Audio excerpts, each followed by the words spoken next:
Good Monday morning to you. Welcome on into Morning JOX on this 28th day of October. And for the first time in a few weeks, Conrad, both Alabama and Auburn coming back off of wins on the weekend and pretty much dominating fashion, man. It's been unique to see where these teams have been up until this point of the season. But one, Alabama, you get a win over a ranked opponent. You shut out a ranked opponent. And for Auburn, you finally get the monkey off your back and get you an SEC win. And it only took you 9 games to figure out that you can just hand it to Jarquez Hunter and let him do the rest. It took Hugh Freeze to miss the plane. It took him to get sick to realize, like, you know what? Look down at the game plan. How about we just give it to 27 and truly mean it this time?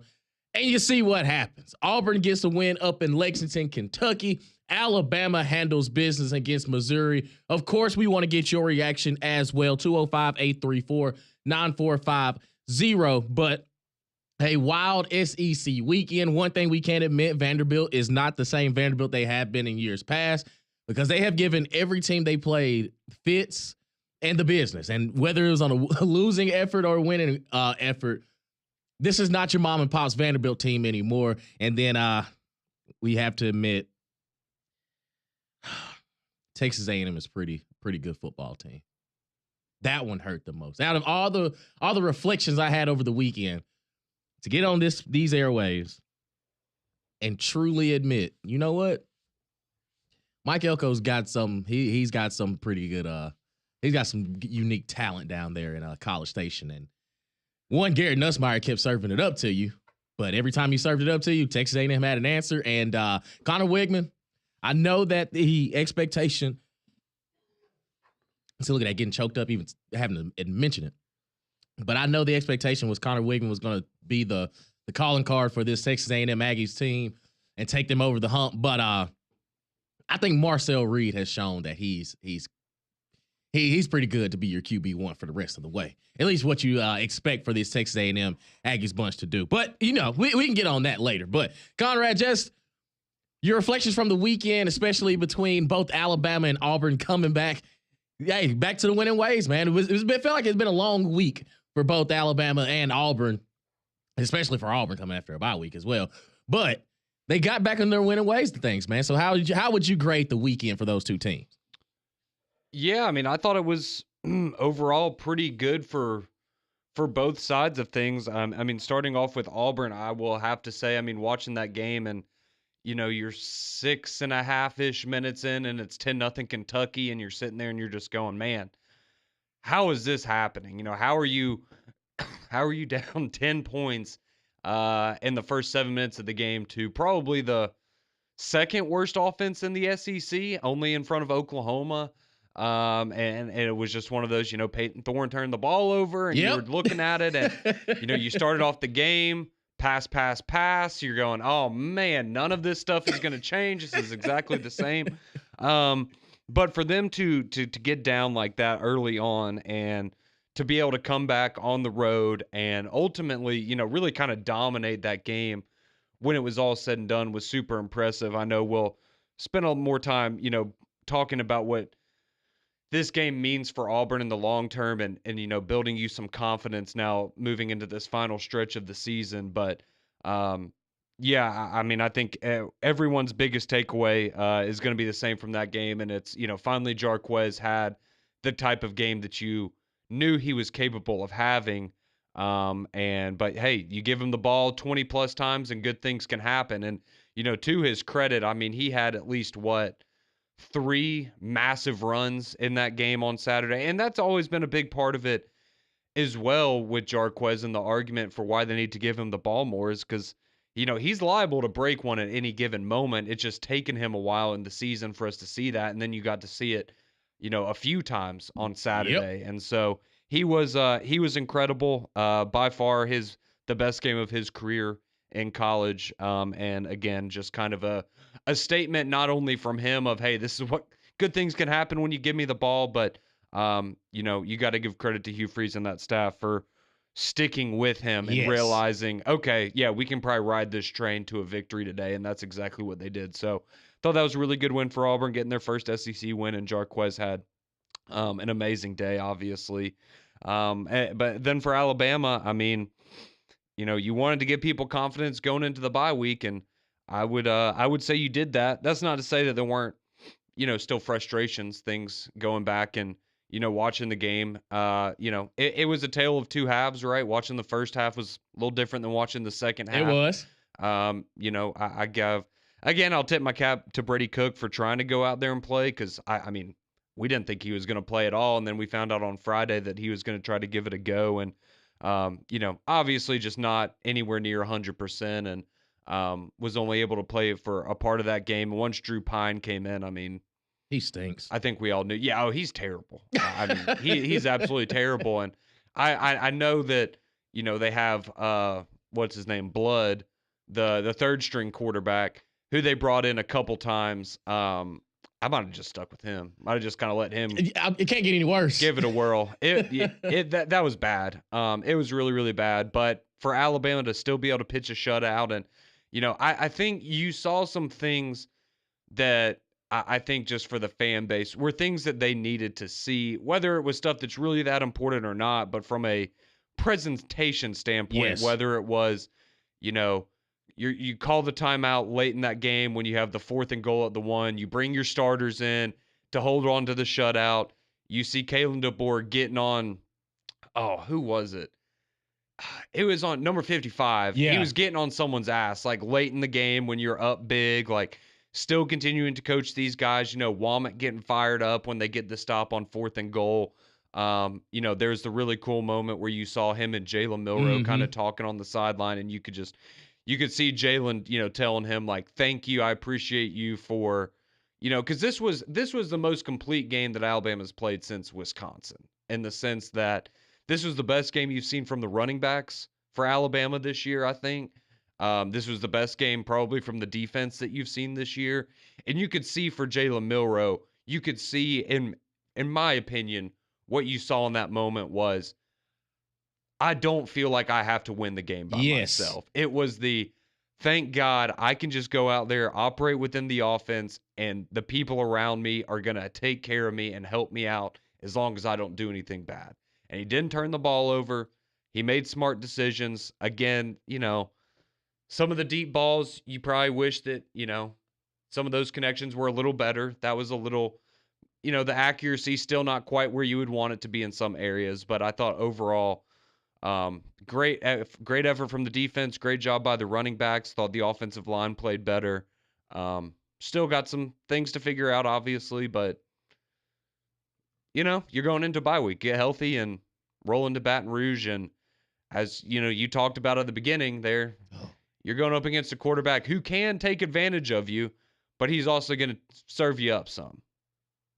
We'll talk about that LSU Texas A&M game a little bit later. But one thing I will say, and about Alabama, that 4th and goal stop really made me feel like, okay, now all of the doubters, all the naysayers, you look at that one play. He put the twos out there. The twos are out there both offensively and defensively. Call timeout. He's like, Game's like, we are not letting up. We are not letting up. Put the ones back out there. Stop. We need you for one more down. And they went out there, smacking folks. Jahad Campbell, probably the best game he's had in an Alabama uniform this season, man. He was fantastic. He was flying around the football, laying lumber. And, no matter how you sliced it up, Missouri wasn't at 100%, but it don't matter. They were still ranked. You still shut out a quality opponent. And to your point, Jalen Milroe felt like, all right, I ain't got to be Superman. Justice Haynes on that last run he had, lowering his head, boom, lowering the boom, taking it to the crib. I was like, okay, yeah, this is what Alabama fans have been waiting on. This is what we have been wanting to see. And I understand there are things you still need to work on, but you would much rather watch the film after a 34-0 blowout than to have a loss. So for Alabama, you're feeling good, you're looking good, going into the bye week, get healthy. You got this is a pivotal back stretch, and you need some help along the way to still accomplish some of the things that you want to accomplish. But I do think that you have to feel confident. And for Auburn, you're probably like, what took us so long? Now, Kentucky is not a good football team. There's no ands, ifs, or buts about it. Brock Vandegrift. I was about to say, this isn't the same team that beat Ole Miss or almost beat Georgia at the beginning of the season. This is I mean, they kind of, they probably peaked a little early in the season, and now they're, it's a downward spiral for Mark Stoops and that bunch. But I mean, for their Auburn, backup quarterback is awful too. Just transfer from Rutgers, and bad. It's not a good look for anybody. But for Auburn, you got to win. That's all that matters at this point. And I had the gut feeling that Auburn would look good. Now I was a little frustrated because sure enough, Payne Thorne serves you up one. It's like, here we go. Mm-hmm. But they didn't shy away from it. They were like, you know what? How about we just run the ball for the rest of the game and see what happens? And sure enough, like I said, the brother wears wrist tape, ankle socks, and has the KT tape on his elbows, big dog. Like he is built for this. 27 is built for this. And I don't think that you need to switch up the game plan anymore moving forward. Jarko S. Hunter can breathe. He's getting the football somehow, some way. And I think Auburn collectively, you have to feel good that you got to win. And that's all that matters. Because at this point, you were in this boat of, okay, why should I believe it if we haven't done it yet? Now you got it. And you got to feel a little bit better now that you're hitting this mean stretch of November that, hey, a bowl eligibility is still that right there. It's going to take a strong effort. It's going to take consistency. But at least you've seen it firsthand that, you know what, we're back.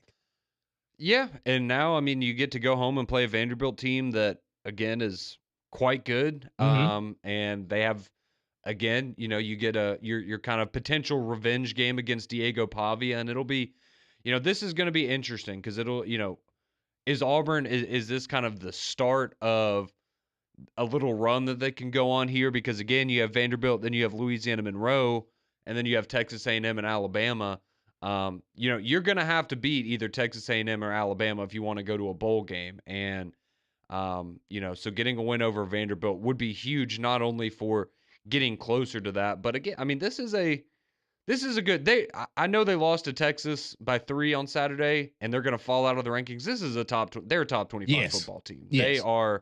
They are legit. And I know Auburn's already a favorite at home. If you're able to get this one, I think it really starts to instill some confidence in this team. And it can be something that's really big, honestly, just moving forward. And I know it's kind of funny to say that beating Vanderbilt could end up being, kind of a big confidence boost for your program right now. But it really would be, again, because getting a win over Kentucky is great. Yes, not taking anything away from that. But I think people also understand, okay, if we hadn't beaten that Kentucky team, then there's really some serious problems here.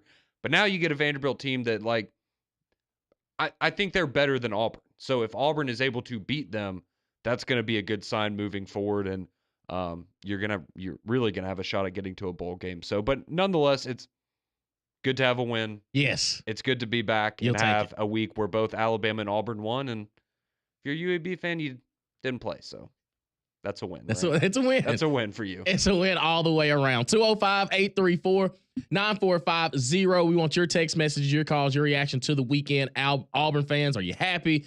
Do you feel good moving forward? Alabama fans, yes, it may not have been pretty, but you still shut out a team 34-0. That's all. I don't know how you could really be mad about that. We want to hear from you, and we'll get from the coaches as well when we return here on Morning JOX and JOX 94.5.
6:18 here on Morning JOX, JOX 94.5. Damian Mitchell alongside Conrad Van Order. And, of course, you as well. 205-834-9450. Your text message, your calls are always welcome. As we recap over the SEC weekend, of course, Alabama and Auburn both returning back to winning form. Alabama shutting out Missouri 34-0 there at homecoming. Auburn knocks off Kentucky on the road 24-10, and to the tune of 326 rushing yards for Auburn, 278 coming from one Jarquez Hunter. And it feels like Auburn is getting things under control. Or at least they're trending towards that way. Again, 23 carries, 278 yards, 2 touchdowns for Jarquez Hunter. 12.1 yards per carry was the average. And again, it feels like, okay, it took you this long to finally get to this point. But if you're an Auburn fan, you'll take it. Listen, at this point, you are desperate for wins. And for the backstretch of the season, you're trying to make a bowl game. You're at least trending in the right direction. So let's hear from Hugh Freeze, the head coach of the Auburn Tigers, and just excited how he was for the win. Man, just thank the good Lord.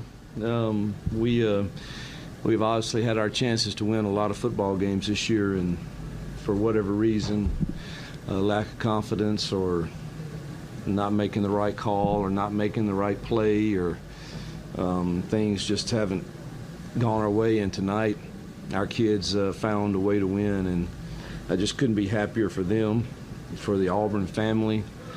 We have the greatest fan base, the greatest fans, the greatest administration. Everybody is so supportive, even in a year where it's been disappointing at times, and just couldn't be more thankful. And then our kids and staff, they just keep coming to work, and heck, had a great chance to lay down tonight, down 10-0 on the road, and just there's no quit in them, and just really, really proud of everyone's effort tonight, and just a tough place to play against a really good defensive football team, and thought our kids handled everything really well.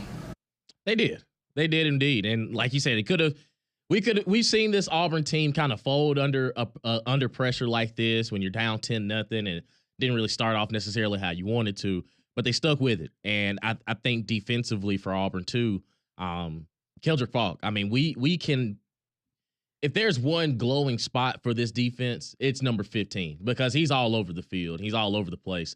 And I think that, Kentucky isn't, I'm not going to sit here and say Kentucky's an offensive team. Like, they're not going to be able to just light you up at any point. But I think what you saw from Auburn, especially there from the second quarter on, it's, all right, let's force whoever's at quarterback to beat us, because obviously they're not going to be able to run the ball that well against us. So if we make these quarterbacks rely on their arm, I feel like you're playing with house money. And that's exactly how they did it. And I think offensively, yeah, let's make it easy for Peyton Thorne. And I think this should be your identity moving forward. Like, let's not try to surprise teams out the gate and, just throw the ball to start the game. No, let's establish dominance, run the football, and to continue to build off of that, because everything else kind of just opens up for itself. Because play action was there, RPO game was there. Felt like Peyton, besides that one interception, played a pretty decent ball game. And I think to see Jarquez Hunter finally get his due diligence, finally get his touches, and you see what happens. He's a home run hitter just waiting to happen. You just got to continue to feed the beast. And I'm glad Auburn finally did that. And I think that, with Vanderbilt, a team that went toe-to-toe with Texas over the weekend, it fell short, but I think that you're going to have to stick to this game plan. I think that for Auburn, no need to get all fancy with it, no need to overthink it. Like, you hear Coach Freeze talk about the stress of play call and all this stuff. Nah, it's pretty easy to call a run play when your running back's averaging 12 yards a carry. Like, yeah, let's find the most simple run play we can and continue to feed him. If he needs a break, hey, DeMar, your turn, big dog, because the game plan has to be built around this offensive line and the running game, because obviously when it hits to this level. Yeah, and I mean, I think that's another point for Auburn that, you have to look at and be pretty happy about, and that was, probably the best game that the offensive line's played all year. Because that's been, for the problems with the play calling, you can also see it from the perspective of, okay, well, the offensive line hasn't quite been up to the standard of what you would expect from them. And so that obviously is going to hurt things in the run game. And so for them to have their best game of the year, it just, it this is how I expected them to look coming off of the bye. Yep. Right? Like, this looked like a rejuvenated team that had a little bit of a different identity on offense. They knew that they wanted to run the football, and they did run the football. And they just looked fresh, right? They looked like a team that, had kind of licked their wounds a little bit and was, all right, like, let's move. Like, we got to move forward from here. And how do we get better? And so, maybe it was a week late. You would have loved to see this against Missouri last week and be on a 2-game winning streak, but to have it against Kentucky, I mean, again, you're in a stretch now. You can win the next 2 games and set yourself up where you're, 5-5, and you need to split A&M or Alabama, and then you're going bowling, which I know, again, at the beginning of the season, the hope wasn't, oh, man, I hope and pray that we're going to be able to get to that 6th win. But for where this program was 3 weeks ago to what now you could potentially be doing 3 weeks from now, it's certainly a lot better. But again, it all depends on, carrying that momentum forward this week, because I don't know how people are going to feel if you, back this up with the loss at home to Vanderbilt. Regardless of how good Vanderbilt is this year, it's still, in a lot of people's eyes, Vanderbilt, right? You shouldn't lose to them. So, yeah, and flipping it over to Alabama side of things, Gorsh, they do shut out Missouri 34-0. Had 486 total yards, 215 through there, 271 on the ground. And I think that early on in the game, it felt like Alabama was just very conservative, I guess you'd say, with some of their play calling. Just felt like, all right, let's just kind of feel this thing out and see where it goes. But then the second half, it really felt like, okay, Alabama started to impose their will. It kind of felt like the old school Alabama where they continued to wear on you. Like, as soon as, Missouri felt like they had anything, boom, there's a turnover. It's, hate that for you, and Alabama would go and respond. And I think the variety of, one, the playmakers that you have around Jalen Milroe, he finally just, it felt like he just took a breath of, oh, I don't have to be Superman today. I just don't have to do it. As long as I just get the ball somewhere around these playmakers, hey, here you go, hand off here. I think Kendrick Law had that long run on the speed sweep. I enjoy seeing that kind of variety within the offense of just, you know what, we've got playmakers all around you. We're not going to ask you to do everything. We just need you to put the ball in the right place, be the point guard. So, kind of what Nick Saban was telling them all season last year is, we just need you to be the point guard, big dog. Don't overthink it. Take what the defense is giving you and go from there. And I think defensively, for every issue that you had with Kane Womack, I think he addressed every single thing. Yes, I understand that Missouri wasn't playing at 100%. But the backup's like, it's next man up mentality. It's, hey, Drew Pine's going to serve me up once, serve Malachi. The first pass he throws is an interception to Malachi Moore. Malachi Moore's playing center field. It's like, oh, okay, well, I'll take that and keep it pushing.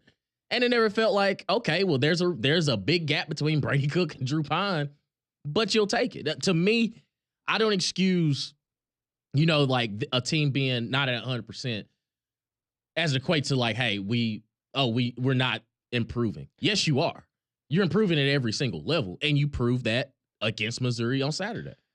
Yeah, I mean, I think the biggest thing for me, especially on the defensive side is, it looked like a team that they looked like they knew what they were doing out, right? Like, they looked like they were comfortable in the defense finally, and it wasn't so much of a situation where they're reacting to what the offense is doing and hoping to make a play. It was, they know what a play is, and they're going to try to enforce their will on each and every down. And I thought that was something that was a little different. I mean, even, DeBoer kind of mentioned that after the game of how the defense looked like they were on the attack as opposed to playing on their heels. Yep.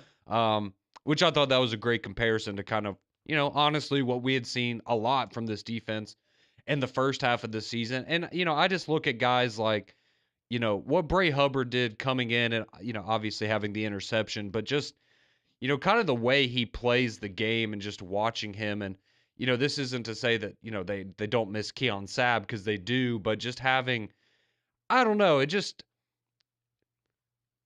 it feels a little bit like, okay, you got a little chip on your shoulder, right? Like somebody that has been waiting their turn, and now it's, all right, I'm kind of playing with house money now, right? The guy in front of me got hurt. I've got an opportunity. I'm going to lay it all out there. I'm going 100% every play. And that kind of energy, I think, kind of can be infectious to the rest of the defense. As somebody who is like, oh man, this dude's fired up to be out here playing football. Like, I'm kind of fired up to be out here playing. And it just, it just felt like, it just felt different on Saturday watching that team. And that doesn't mean that moving forward it's going to be that way, because, again, you have to continue to work at that. You have to make that. All of the things we heard this past week about the attention to detail, being on time, tucking your shirt, all these little comments that came out. That's great because it seems to have worked, but now you got to keep doing it, right? You can't say, oh, well, this worked for 1 week, we're good now. No, you have to continue on that track. And, now you have the bye week. You have time to get ready for this LSU team. And, it's right there in front of you. I know Alabama's number 14 right now in the polls. You have to think you win out, you're going to be able to move up a couple spots. There's going to be some chaos in front of you.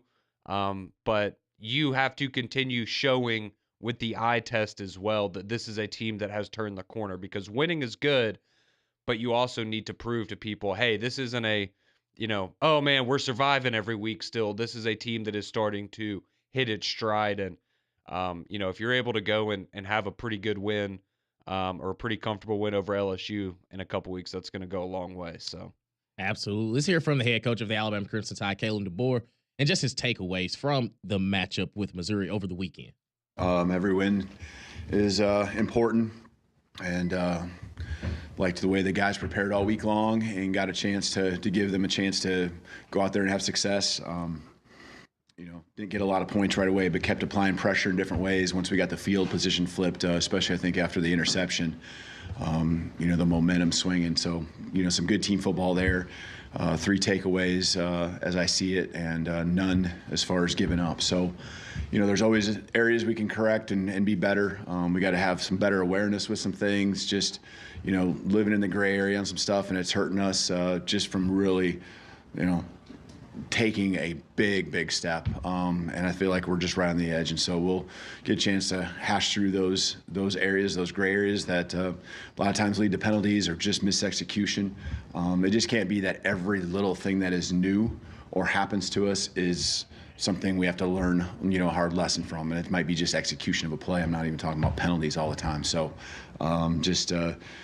go back to work, and I know that where the guys' heads are at with what they did this last week, with what happened today, and not a good time for us to have this week to get ready for LSU, and the bye. You can always find a reason for it to be a good time, and I feel it's a good time just our guys to recover physically and mentally and make the final run. That's it. You put 4 quarters together. Wasn't the most ideal, but you're trending in the right direction. And like I said, you'll take a 34-0 win any day of the week, no matter how you slice it up. We want to get your reaction on the Jocks text line, on the phone lines as well, 205-834-9450. We'll hear from you. What'd you think about the games over the weekend? Let's have some fun. Keep it locked right here on Morning JOX and JOX 94.5.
6:36 here on Morning JOX.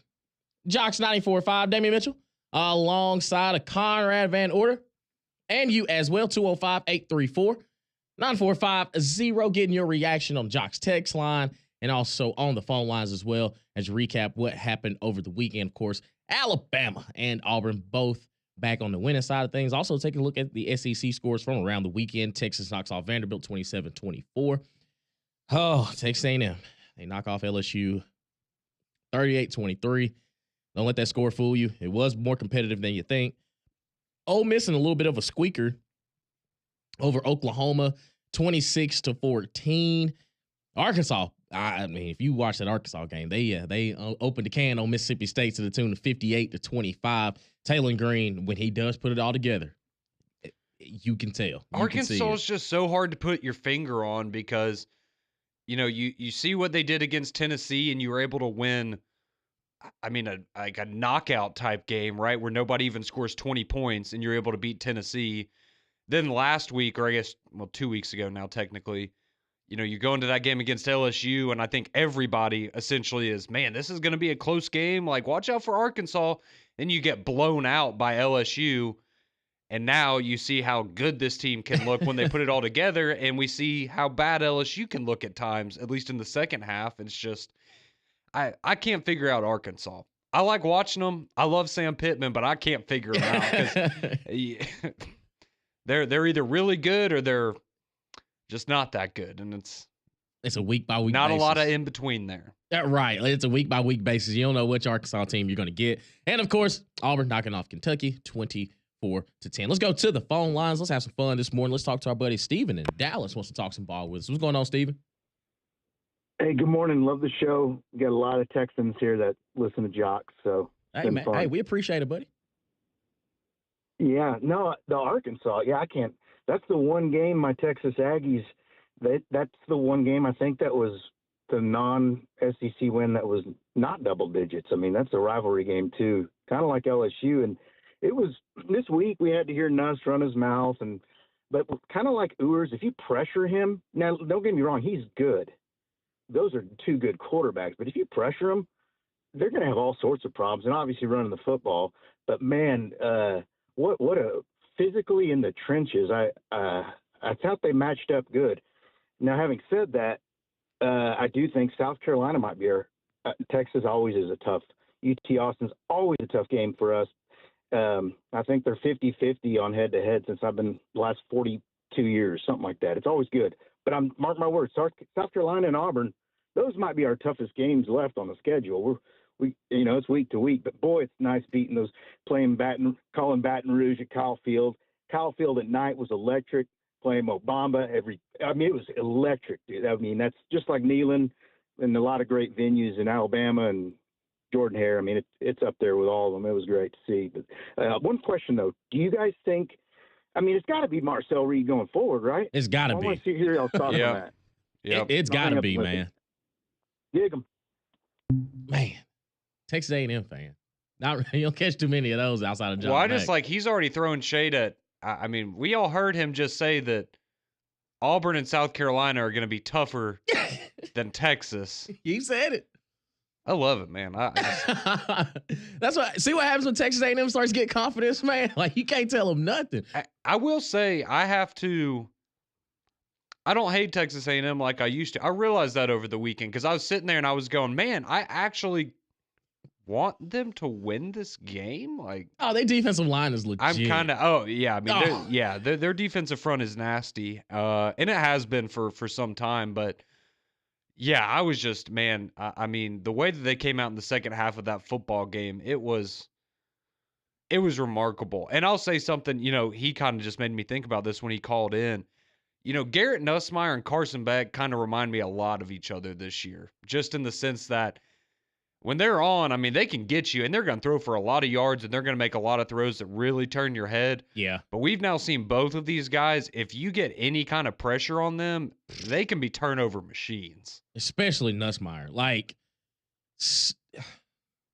to me, Garrett Nussmeier, man, I just can't put my finger on it. I'm not going to necessarily say he's a head case, but, man, when it goes bad, it snowballs. Mhm. It's not just, okay, we made one mistake, we kind of leave it there and go about our business. It continues to be a problem. And to your point, if you get pressure on them, I don't know what they fed Shamar Stewart before the game, but he was almost unblockable. Nick Gordon too, like that Texas A&M and I'm kind of with you.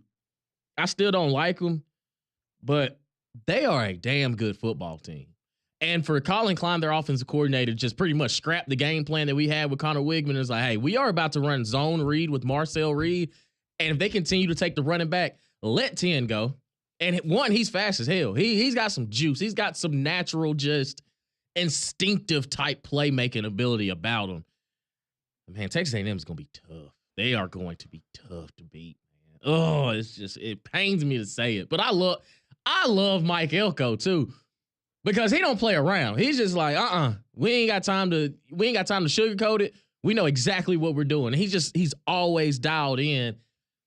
And I came away from the weekend saying, man, there's a reason why Texas A&M is number one in the SEC. Yeah, so if you haven't heard this, this is my favorite line from a coach that you heard over the entire weekend. This is Mike Elko. This is what he had to say after the win over LSU, and I think we can all figure out who he's talking about here. We're very honest. We're very open. And this is a real program. It's not fake. It's not a politician running this program, talking fast and BSing everybody. This is a real program. And for all the recruits out there, this is a real place. And if you want to be really good at football, this is a really good place to be. Alrighty then. He must have caught some tape or caught some wind of what was there before he got there.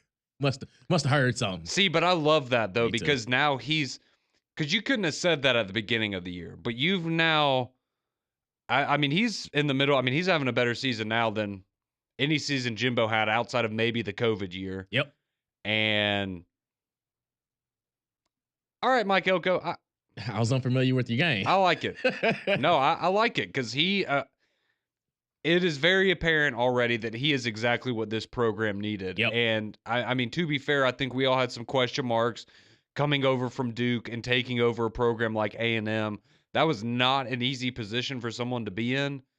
And I look, again, I know it's only, 8 games, whatever, but he has done a hell of a job right now. And I think, I mean, with the track this is on, I mean, he would have my vote for SEC Coach of the Year. I mean, I think right now it's between him and Clark Lee. Yeah. But if he keeps this going, it's going to be his all day. He has been remarkable for that program. Absolutely. Let's continue on the phone lines. Let's go to our buddy Don after an Auburn victory. What's happening, Don? Hey, fellas, it's a better Monday for me. You can imagine that.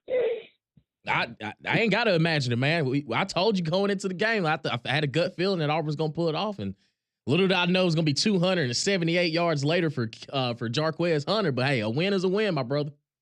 Now, hey, my friend, what have been you and Conrad and everybody been saying the magic number was 25 touches, right? He had 27 touches, including 4 receptions that he did good on and everything. But y'all talked about it a minute ago about the offensive line, and Cole will tell you they about that. They moved number 55 Braden Joyner in and moved Wade back to tackle, and on that right side, and in the middle, you got Connor Lewis center, and you got Wright at left guard and Joyner at right guard, and they were popping holes up the middle all day long. He was getting 10 yards every time he touched the ball. Absolutely. You know what I'm saying? But what did y'all think about I'm sitting there watching the game, in the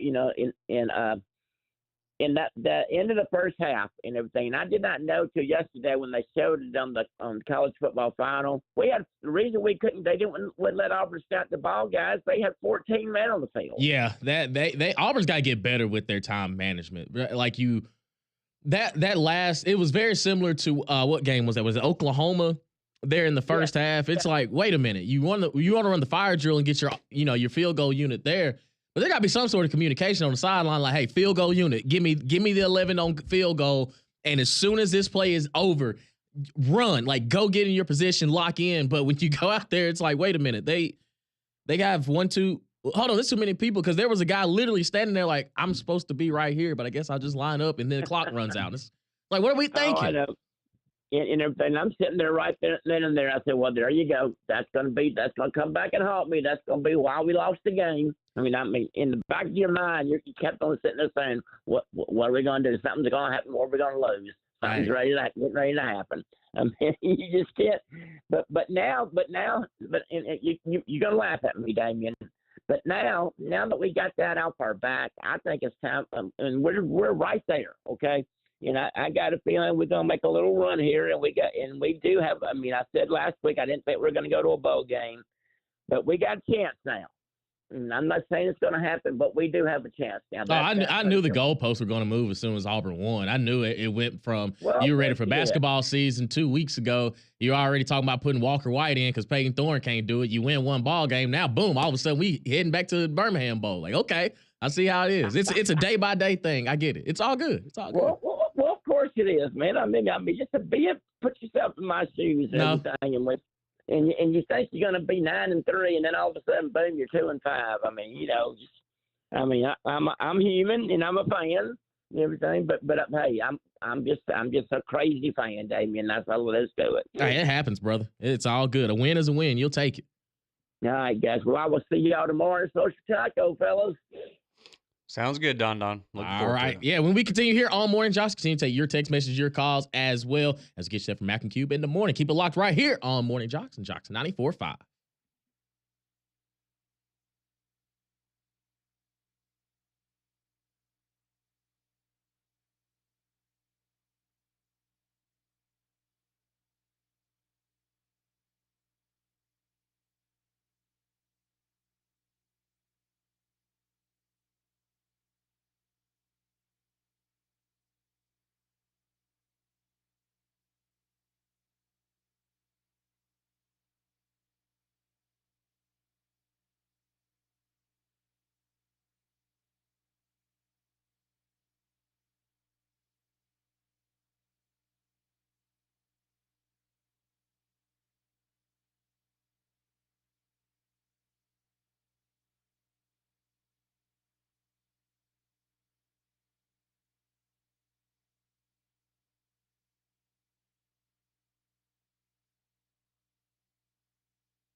6:52 here on Morning JOX. JOX 94.5, Damian Mitchell, Conrad Van Order, and of course you as well.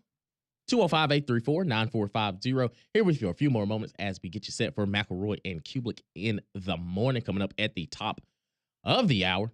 Getting some text messages. Dave from Winfield texts in. He says, I'm an Alabama fan, but I was glad to see Auburn finally hitch their wagon to Hunter Saturday. I'm calling it right now. Auburn upsets Texas A&M in Jordan-Hare.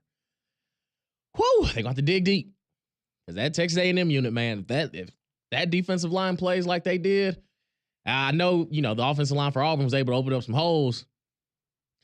I don't know if they're going to have that same luxury against Texas A&M, big dog. No, you're going to need Jarquez to go for 270 again. Yes. I'm telling you, man, Texas A&M, I couldn't even hate watching them. I sat there watching the game, and, LSU, they're figuring it all out. It's going back and forth.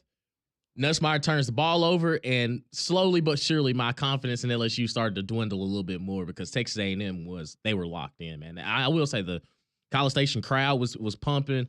I was unfamiliar with Mo Bamba being like their song, like their Rocky Top, I guess you would say, because I felt like I saw it, I heard it on every down. I ain't gonna say it necessarily fits, but it does add to the aesthetic of what makes the football, college football fun. But it's just like of all songs, I was never thought Texas A&M would be playing Mo Bamba. It's just kind of, so that's y'all's. Well, their song for a long time was Power, and now, yeah, teach their own. It is. Mike Lou, he texts in. He says, "Great win from my Auburn Tigers. It was really good to see Coach Reese stick with the run." WDE. Yeah, and I think that's what Auburn fans feel good about right now. It's okay. Finally, you stuck to the game plan of saying, "Hey, we need to find a way to continue to give Jarquez the ball," and you see what happens when you just find ways to give it to him. Stretch, inside zone, outside zone. It didn't really feel like any run play that was designed for Jarquez Hunter was getting positive yards, and not just 3 or 4 a pop. We're talking, 11 yards here, 15 yards there, 30 something yards there. It's like, okay, yeah, he's good to go. And it took you 9 weeks to finally get there. But hey, if you heard from Don said they hitched this wagon onto Jarquez Hunter. They're going to bowling, big dog. We're gonna get them right out here in our backyard to protect them for the Birmingham Bowl. Yeah, we might. Yeah, you still got Texas. Be good for all the fans. Yeah, you still got Texas A&M and Alabama on that schedule moving forward. But for Alabama too, again, say what you want. You beat a ranked team by 34 points. I don't care if they played nothing but twos the entire time. A win is a win here in the SEC, and especially if you hadn't watched this season how it's unfolded, you'll take them however you get them. Yeah, and as we talked about, I think just from a mental standpoint and from a confidence standpoint, getting that stop on 4th and goal to hold on to the shutout, I think that's something that you can hold on to moving forward as that defensive group. And how about John Mack keeping it classy? I asked him during the break if they're going to stick with Reed the rest of the way. He says, I hope so. Wigman is schizophrenic. My heart can't take this roller coaster ride. One moment he's Tom Brady, the next moment he's Peyton Thorne. Nah, bruh. Nah, bruh. Nah, that's crazy right there, bro. Nah, bro. Nah, bro. Nah, Marcel Reed is the answer. He's the answer. Pretty good. Yeah, I'll take it. Oh, boy. McElroy and Kublik in the morning. It's going to be a jam-packed Monday. They're coming up next.